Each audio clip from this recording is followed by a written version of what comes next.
എല്ലാവർക്കും നമസ്കാരം. പുതിയൊരു വീഡിയോയിൽ സ്വാഗതം. അങ്ങനെ നമ്മുടെ ഇന്നത്തെ വീഡിയോ ഡൽഹി ട്രിപ്പ് സ്റ്റാർട്ട് ചെയ്യാം. ചെറുപ്പം തുടങ്ങിയുള്ള ആഗ്രഹമായിരുന്നു ഡൽഹിക്ക് പോകണം, താജ്മഹൽ കാണണം എന്നുള്ളത്. അതെന്തായാലും ഇപ്രാവശ്യം സാധിച്ചു കേട്ടോ. പക്ഷെ ആ ഒരു യാത്ര എന്ന് പറഞ്ഞിട്ടുണ്ടെങ്കിൽ എൻ്റെ പൊന്നോ കഷ്ടപ്പാടും ദുരിതവും തന്നെയായിരുന്നു കേട്ടോ. എന്താണ് ആ യാത്ര എന്നുള്ളതും എന്തൊക്കെയാണ് സംഭവിച്ചതെന്നുള്ളതും നമുക്ക് വീഡിയോ കാണാം. അന്ന് നമുക്ക് ഒട്ടും സമയം കളയണ്ട, നേരിട്ട് വീഡിയോയിലേക്കോ.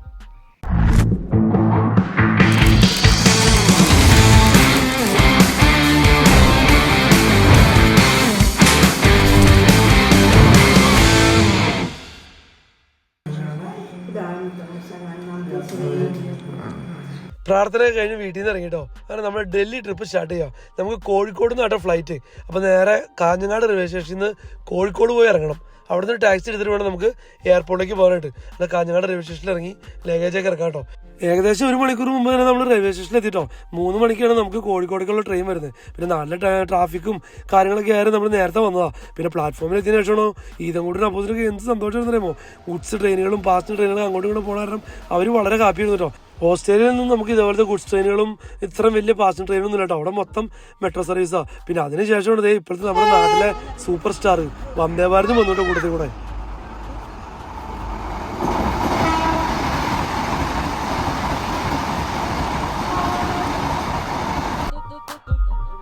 അങ്ങനെ നമുക്ക് പോകാനുള്ള ട്രെയിൻ എത്തിയിട്ടോ. നമ്മൾ 3 ടയർ AC ബുക്ക് ചെയ്തത് വെച്ചിട്ടുണ്ടെങ്കിൽ നാട്ടിലെ ചൂടൊക്കെ അറിയാലോ. പിന്നെ പിള്ളേരൊക്കെ ആയിട്ട് പോകാനായിരുന്നു നമ്മളങ്ങനെ ടിക്കറ്റ് എടുത്തത്. പിന്നെ ട്രെയിനിൻ്റെ അകത്ത് കയറി വെച്ചിട്ടുണ്ടെങ്കിലോ ഇതും കൊണ്ട് അപ്പോസിനൊക്കെ സന്തോഷം കാണണം. അത് കഴിഞ്ഞ് അടുത്തൊരു സ്റ്റോപ്പിൽ നിന്ന് ഒരു പാസഞ്ചർ കയറി. വിൻഡോ സൈഡിലായിരുന്നു. പുള്ളി കയറി കഴിഞ്ഞാൽ അപ്പോൾ തന്നെ കിടന്ന് ഉറങ്ങാൻ തുടങ്ങി കേട്ടോ. കുറച്ച് നേരം കഴിയുമ്പോൾ ആ പാസഞ്ചർ എഴുന്നേറ്റിട്ട് എൻ്റെ അടുത്തും ഫാമിലി അടുത്തൊക്കെ ഭയങ്കര റൂഡായിട്ടുള്ള സംസാരം. എന്താന്ന് നോക്കിയപ്പോൾ സംഭവം എന്ന് പറയുമ്പോൾ പിള്ളേർ കിടന്ന് കളിക്കുകയാണ്. പിള്ളേരുടെ സൗണ്ട് കാരണം പുള്ളിക്ക് ഉറങ്ങാൻ പറ്റില്ല. ഞാൻ 3 ടയർ AC ടിക്കറ്റ് എടുത്തത് എനിക്ക് കിടന്ന് റിലാക്സ് ചെയ്ത് പോകാൻ വേണ്ടിയെന്നൊക്കെ പറഞ്ഞ് ഭയങ്കര ആറ്റിറ്റ്യൂഡ്. പിന്നെ ആ പുള്ളി ഫോൺ വിളിച്ച് ആരോടൊക്കെ നമ്മുടെ സീറ്റ് നമ്പറൊക്കെ പറഞ്ഞു കൊടുക്കണു, TTR പറയണു. പിന്നെ അവസാനം നമ്മളോട് പറയണു സ്റ്റേഷനിൽ എത്തിക്കഴിയുമ്പോൾ നിങ്ങളെ കാണരുതി കണ്ടോളതൊക്കെ പറഞ്ഞുള്ള ഭയങ്കര ഭീഷണിയുടെ സ്വരം. ഇതൊക്കെ മൈൻഡ് ചെയ്യാൻ നമുക്കവിടെ സമയം കിട്ടണേ. നമ്മൾ പിന്നെ പെട്ടെന്ന് കോഴിക്കോട് ഇറങ്ങിയിട്ട് നേരെ ടാക്സി എടുത്ത് എയർപോർട്ടിൽ എത്തിയിട്ടോ.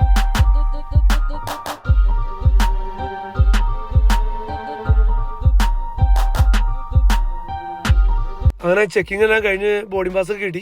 പിന്നെ നമ്മൾ വെയിറ്റിംഗ് ഏരിയ വന്നിരിക്കാം കേട്ടോ. അവിടെ ഇരുന്ന് കുറച്ച് നേരം നമ്മളിന്ന് റിലാക്സ് ചെയ്തിരുന്ന ശേഷം പിന്നെ കുട്ടികൾ നല്ല കരച്ചിലായിരുന്നു. അവിടെ പിള്ളേർക്കുള്ളൊരു ബേബി സോൺ എന്നൊരു സെക്ഷൻ ഉണ്ട്. പിന്നെ അവിടെ കൊണ്ടുപോയി കൊച്ചിന് ഫീഡ് ചെയ്തു.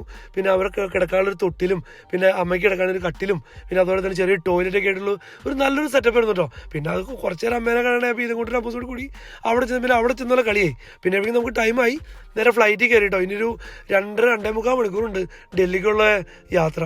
അങ്ങനെ ഫ്ലൈറ്റ് യാത്രയാണ് സ്റ്റാർട്ട് ചെയ്യണം.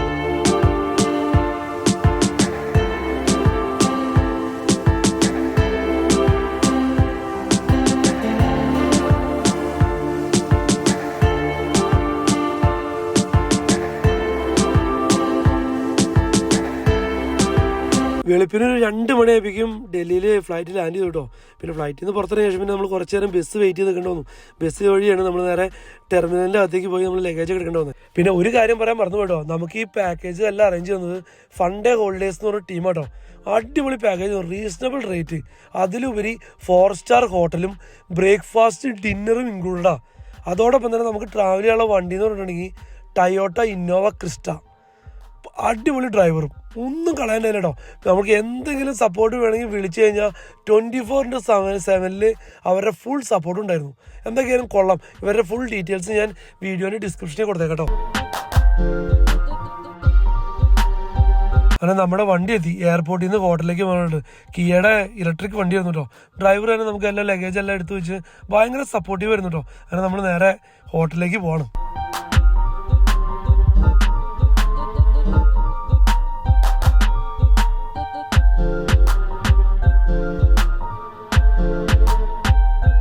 ഏകദേശം 4 മണി അവറായി കേട്ടോ ഞങ്ങൾ ഹോട്ടലിലെത്തിയപ്പോൾ. പിന്നെ വെച്ചിട്ടുണ്ടെങ്കിൽ ഒരു ഫാമിലി സൂട്ടും അതുപോലെ തന്നെ ഒരു ഡബിൾ റൂമാണ് ഞങ്ങൾ ബുക്ക് ചെയ്തിരുന്നത്. അത് കഴിഞ്ഞ് നേരെ കയറി കിടന്ന് ഉറക്കം മാത്രമേ ഉണ്ടായിരുന്നുള്ളൂ. എണീറ്റപ്പോഴേക്കും രാവിലെ 7 മണിക്ക് നമ്മുടെ ബ്രേക്ക്ഫാസ്റ്റ് റെഡി ആയിരുന്നു. പിന്നെ നേരെ ബ്രേക്ക്ഫാസ്റ്റ് കഴിച്ച് 8:30 ആയപ്പോഴേക്കും റൂമിൽ നിന്ന് ഇറങ്ങി കേട്ടോ.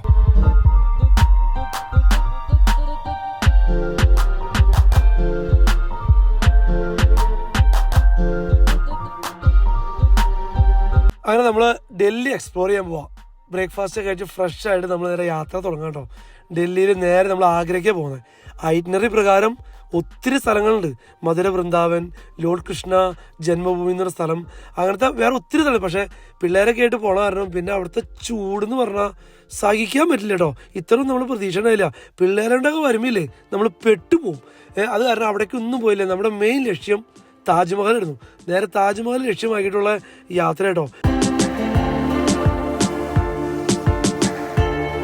ഇപ്പോൾ നമ്മൾ പോണ വഴിക്ക് ലെഫ്റ്റ് സൈഡിൽ ബ്രിഡ്ജ് പോലെ കാണില്ലേ, അത് ഡൽഹി മെട്രോ കേട്ടോ. ഇത് കണ്ടപ്പോൾ പെട്ടെന്ന് ദുബായ് മെട്രോ പോലെ ഫീൽ ചെയ്യണം. അതേപോലെ തന്നെ കേട്ടോ അതിൻ്റെ മോഡലൊക്കെ. പിന്നെ 2 ദിവസം മുമ്പ് പെയ്ത മഴയുടെ ഒരു ഇത് നോക്കി, ആ വെള്ളക്കെട്ടും ചെളിയൊക്കെ കാണാണ്ട്. അത് ഞങ്ങൾ കേട്ടിട്ടുണ്ട്, കുറച്ച് പൊല്യൂട്ടഡ് ആയ ഏരിയയാണ്, നീറ്റ് ആൻഡ് ക്ലീൻനെസ് കുറവാണെന്നൊക്കെ. അത് ശരിക്കും പറഞ്ഞാൽ കാറിലിരുന്ന് കാണുമ്പോൾ തന്നെ നമുക്ക് മനസ്സിലാവുന്നു കേട്ടോ അതിൻ്റെ ആ വൃത്തി മേന എന്താണെന്നുള്ളത്.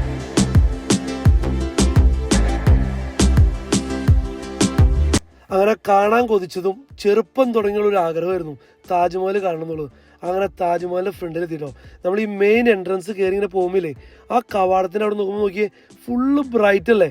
അത് കഴിഞ്ഞ് കാണുന്നില്ലേ ലോകാത്ഭുതങ്ങളിൽ ഒന്നായ താജ്മഹൽ. എൻ്റെ പൊന്നോ, അടിപൊളി ഒരു എക്സ്പീരിയൻസ് ആയിരുന്നു കേട്ടോ.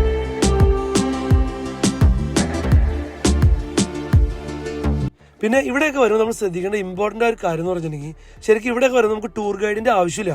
പിന്നെ ഞങ്ങളുടെ ഡ്രൈവറും അവിടുത്തെ ടൂർ ഗൈഡൊക്കെ എന്നൊരു ടൈപ്പ് ഉണ്ടായിരുന്നു. ഒരു പുള്ളി നമ്മുടെ കൂടെ കൂടി. പക്ഷേ കുഴപ്പമില്ല, പുള്ളി എല്ലാ കാര്യങ്ങളും എക്സ്പ്ലെയിൻ ചെയ്തു കേട്ടോ. എനിക്ക് പണി കിട്ടിയത് എവിടെ അറിയാമോ, നമ്മൾ ടിക്കറ്റൊക്കെ എടുത്ത് അകത്ത് വരുമ്പോൾ സെക്യൂരിറ്റി ചെക്ക് ചെയ്യുമ്പോൾ നമ്മുടെ ഒരു ക്യാമറ ഉണ്ടായിരുന്നു. ഞാൻ ഷൂട്ട് ചെയ്യണ വ്ളോഗിങ് ക്യാമറ ഓസ്മോ പോക്കറ്റ് 3 ആയിരുന്നു. അതൊക്കെ ചെക്ക് ചെയ്ത് അകത്ത് കയറിക്കുമ്പോൾ അവിടെ ഫോട്ടോ എടുക്കാൻ വേണ്ടി കുറേ പേര് നിൽക്കണ്ടോ. അവർ ഫോട്ടോ എടുത്ത് തരാമെന്ന് പറഞ്ഞു. ഇത്ര പാക്കേജ് പോലെ. ഞാൻ പറഞ്ഞു പാക്കേജിന് ടിക്കറ്റ് നമുക്ക് ഫോട്ടോൻ്റെ ആവശ്യമില്ലാന്ന് പറഞ്ഞു. അത് അവർക്ക് ഇഷ്ടപ്പെടില്ല. പിന്നെ ഇവർ തമ്മിൽ എന്തോ ടൈപ്പിൻ്റെ പേരിൽ എന്നോട് പറഞ്ഞു, നിങ്ങളുടെ ക്യാമറ പുറത്തിറക്കാൻ പറ്റില്ല, അത് വെച്ച് ഷൂട്ട് ചെയ്യുന്നത് അത് ഇവിടെ എടുത്തുകൊണ്ട് പോകും, പിന്നെ നിങ്ങൾക്ക് തിരിച്ച് കിട്ടില്ല എന്ന് പറഞ്ഞ് അവിടെ നമ്മളെ ഒന്ന് അവർ പേടിപ്പിച്ചു. അത് കാരണം ഞാൻ താജ്മഹലിൻ്റെ ആഘോഷം മൊത്തം ഷൂട്ട് ചെയ്തത് മൊബൈലിലാട്ടോ. പിന്നെ ഞാൻ നോക്കുമ്പോഴാണ് വേറെ ആൾക്കാരും വേറെ ക്യാമറ ഒന്നും ഉപയോഗിക്കുന്നത് കാണാനില്ല. എല്ലാവരും മൊബൈലിൽ തന്നെ ഷൂട്ട് ചെയ്യണേ. അത് തന്നെ എൻ്റെ ഒരു എക്സ്പീരിയൻസ് ആണ്. ഇനി നിങ്ങൾക്കൊക്കെ ഇങ്ങനത്തെ ഉണ്ടായിരുന്നെന്ന് എനിക്കറിയില്ല. ഉണ്ടെങ്കിൽ നിങ്ങൾ കമൻറ്റ് ചെയ്യാൻ മറക്കരുത് കേട്ടോ. പിന്നെ താജ്മഹലിൻ്റെ ഹിസ്റ്ററി ഒന്നും ഞാൻ പറയല കേട്ടോ. അത് ഞാൻ പറയണത് നിങ്ങൾക്ക് അറിയാം. എന്തായാലും കണ്ടിരിക്കേണ്ട ഒരു സംഭവം തന്നെ കേട്ടോ. ഏതൊരു വീഡിയോയിൽ സന്തോഷ് ജോർജ് പറയുന്നുണ്ട്, വിദേശ രാജ്യങ്ങളിലൊക്കെ പോയിട്ട് അവരുടെ രാജ്യങ്ങളിലെ കാര്യങ്ങളും അത്ഭുതങ്ങളൊക്കെ പറയുമ്പോൾ അവർ അവസാനം താജ്മഹൽ ഫ്രം ഇന്ത്യ എന്ന് പറയുമ്പോഴേ ഒരു ഇന്ത്യക്കാരൻ്റെ നിലയിൽ നമുക്ക് ഇടുന്നൊരു അഭിമാനമില്ലേ, അത് വേറെ ഒന്നും തന്നെ കേട്ടോ. അത് നമുക്കത് അനുഭവിച്ചു. അത് ഞാൻ പലവട്ടം ഓസ്ട്രേലിയയിൽ വെച്ച് പലരും പറഞ്ഞു കേട്ടോ. ഓരോ വർഷവും മില്യൺ കണക്കിന് വിസിറ്റേഴ്സ് ആയിട്ടോ നമ്മുടെ താജ്മഹൽ കണ്ടിട്ട് പോണേ. എന്തായാലും അടിപൊളിയാ.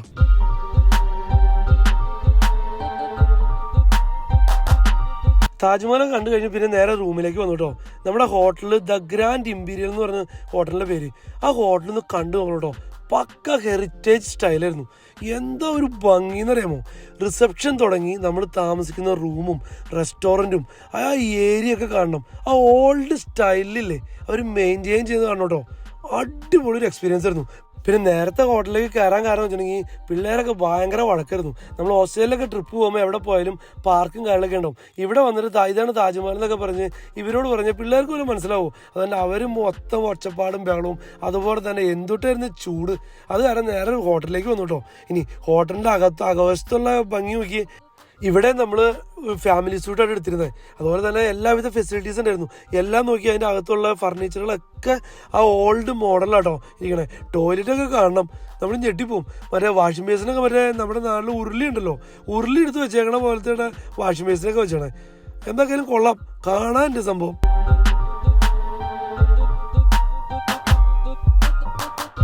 അങ്ങനെ റൂമിൽ വന്ന് ലഗേജൊക്കെ എടുത്ത് വെച്ച് ഒന്ന് ഫ്രഷ് ആയതിനു ശേഷം പിന്നെ അടുത്ത് ഫുഡ് കഴിക്കാൻ വന്നു കേട്ടോ. ഡിന്നർ കഴിക്കാൻ ടൈം 7 മണിയായിരിക്കും. ഡിന്നറൊക്കെ റെഡി ആയിട്ടോ. സ്റ്റാഫുകളൊക്കെ എന്ത് നല്ല സ്വീകരണം, അവരുടെയൊക്കെ ഒരു സന്തോഷം കാണണം. പിന്നെ അത്രയും തിരക്കുണ്ടായില്ല. അതുപോലെ തന്നെ റെസ്റ്റോറൻറ്റ് അകത്തുള്ള ഫെസിലിറ്റീസ് ആണ്. ഒരു സൈഡിൽ ബാർ കൗണ്ടർ ഉണ്ട്. അതുപോലെ തന്നെ ഇപ്പുറത്തെ സൈഡിൽ സീറ്റിംഗ് കപ്പാസിറ്റി നോക്കി എന്തോരം തരുമോ. മോർണിംഗ് ബ്രേക്ക്ഫാസ്റ്റ് ഒക്കെ പെർഫെക്റ്റ് ആട്ടോ. അതുപോലെ തന്നെ ലൈറ്റുകളൊക്കെ കിടക്കണം നോക്കി. പിന്നെ ഫുഡ് എന്ന് പറഞ്ഞിട്ടുണ്ടെങ്കിൽ ഒരു കോംപ്രമൈസും ഇല്ല കേട്ടോ. നമ്മൾ പറയണത് അവരുടെ മെനു പ്രകാരം എല്ലാം നമുക്ക് ഉണ്ടായി കൊണ്ടുവരും.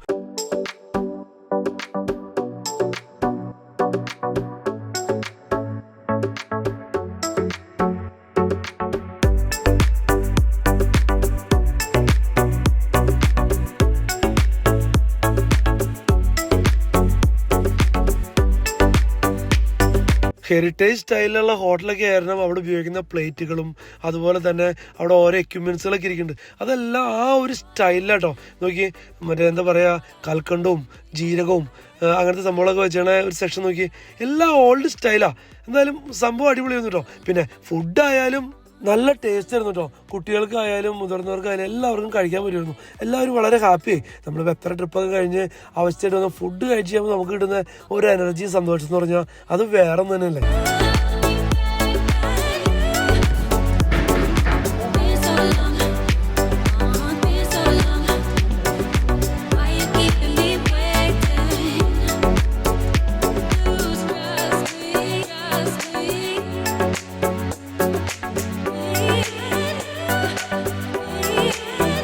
ഫുഡൊക്കെ കഴിച്ച് പുറത്തിറങ്ങിയ ശേഷം ഹോട്ടലിൻ്റെ ഫ്രണ്ടിൽ തന്നെ ഒരു ഗാർഡനൊക്കെ ഉണ്ടാവും. അവിടെ നമുക്ക് ഇരുന്ന് കുറേ വർത്തമാനം. പക്ഷേ മഴയായിരുന്നു, നമുക്ക് നടന്നില്ല. പിന്നെ അവിടെ ഒരു സ്പെഷ്യൽ ഷോ ഉണ്ടായിരുന്നു. പിന്നെ കുറച്ച് നേരം നമ്മൾ ആ ഷോ ഒക്കെ കണ്ട് നേരെ വീട്ടിലേക്ക് പോയിരുന്നു.